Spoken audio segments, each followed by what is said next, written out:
Hey everyone, welcome back to another video from Crazy Gamer. Today in this episode we will be learning how to easily level up characters in Wuthering Waves. To level up characters in the Wuthering Waves game, first thing to do is to launch open the Wuthering Waves game on your device, and once you're inside the game section, go ahead and tap on the menu button with a circle in it at the top right corner.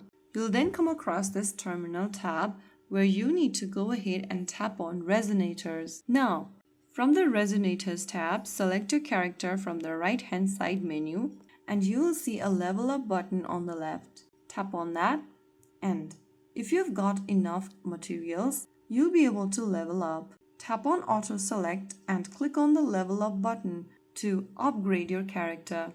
And after following this step, you'll be able to level up a resonator or a character. So that is how you can easily level up characters faster in Wuthering Waves. Just make sure you have enough materials needed in order to level up your character. Apart from that, you can also level up your character faster by doing daily activities every day, complete the main and side quests. You can also use shops for EXP items, buy EXP materials from in-game shops, event exchanges. This is useful when you are stuck or need a quick boost. So that is how you level up your character fast in Wuthering Waves. If you found the video helpful, don't forget to like, share and subscribe to our channel. I will see you again in the next video. Stay tuned and thanks for watching.